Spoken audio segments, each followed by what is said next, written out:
Hello everyone, welcome to the channel again. So in the last video, we studied about Alexander Pope and Samuel Johnson, who were neoclassical critics. Alexander Pope told us that how nature and rules are same, how true wit is nature to advantage dressed, what oft was thought but never so well expressed, how a little learning is a dangerous thing, and how sound must make sense to make meaning out of anything. Then we moved towards Samuel Johnson, who told that rules serve nature, not the other way around. And yes, Shakespeare broke the rules, but he achieved to far more extent than any of the writers who followed rules could have achieved. And in the last video, I also told you that the age of reason, the age of rules, age of order is going to end. Slowly, we are moving towards the age of emotion, age of feelings.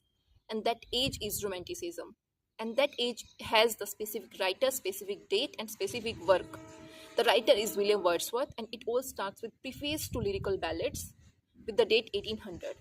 So let me tell you first the one thing that lyrical ballads before preface to lyrical ballads in 1798 lyrical ballads was published with collaboration to Samuel Taylor Coleridge.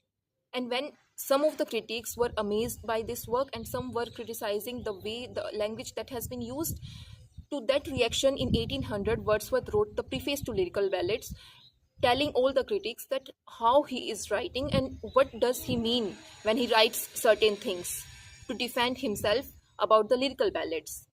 So before moving deep, we must know that who is William Wordsworth. William Wordsworth was born in 1770 in the Lake District of England.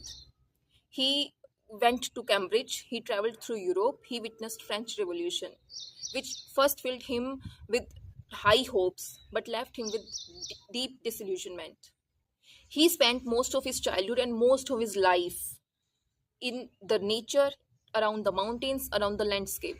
And these all things shaped his way of viewing the life and his way of writing things. And that is why his main aim is around the nature, saying that nature is a healer, nature is a teacher, nature teaches us that how to be patient, nature teaches us that how to have the humility, how we can connect at the large level to the human beings. And he died at the age of 80 in the year 1850. Now, before moving forward, that why did he write lyrical ballads and preface to lyrical ballads, which we already know that how why did he write preface to lyrical ballads.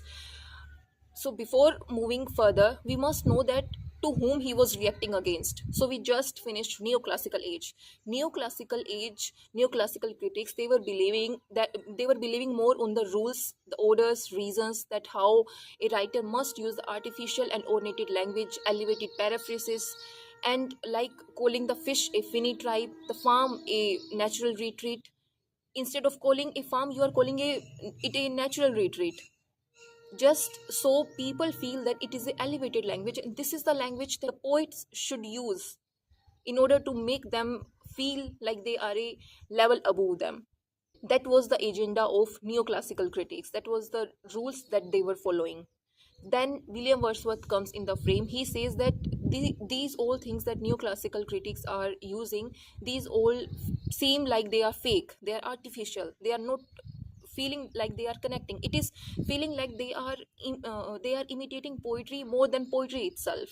Then he introduced the concept that how the poet should use a language that is a common language and rustic language, how it should be in such a way that a man speaking to a man, man speaking to men.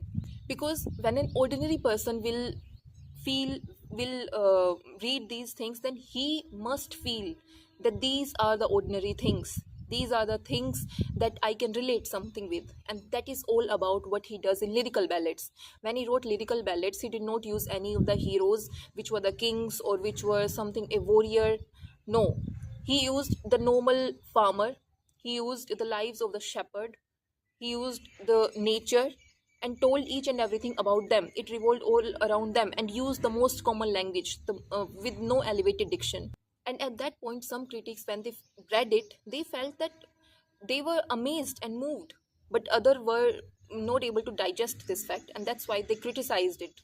That a poet should have not the ability to write in such an ordinary language, because it feels so ordinary. Anyone can write this way. To that, Wordsworth said that there is an ornate type of language that most poets are using, and if an ordinary person is not able to understand that thing, then there is no use of that. We should prioritize nature. Like, nature should not be considered as the backdrop of human experience. So he used the love, guilt, wonder, fear, laughter, amusement, anything that were more like human experience. He used in the most ordinary language. He used nature to show that how is it shaping our life, how is it teaching us. So we can say that all around and almost, Wordsworth is talking about how we should prioritize feeling rather than the rules, rather than the elevated language. Like, there is a most famous line which is written by Wordsworth, that poetry is spontaneous overflow of powerful feelings, emotions recollected in tranquility. Now, by spontaneous, he says that something which keeps coming again and again, that can't be artificial, that is raw. Powerful feeling means something, the emotion that is genuine. Overflow means which keeps coming the same way. To that, he also described the thing that it should be recollected in tranquility. For example, if a person has felt some type of emotions, like it can be extreme amusement, it can be extreme at any level, it can be extreme at that point of time. So when time passes by and the person again thinks of that moment, reflecting upon that moment, and that moment getting transformed, that is emotion recollected in tranquility. So neoclassical age of critics, they can't say that romanticism is talking about all about undisciplined thoughts. No, it is talking about the emotions recollected in tranquility. This is the way Wordsworth used to reply the neoclassical age of critics. So this is all and all about Wordsworth, that prioritizing feeling, emotions, individualism more than anything else. That's it for today. See you soon in the next video with Samuel Taylor Coleridge with most exciting concepts.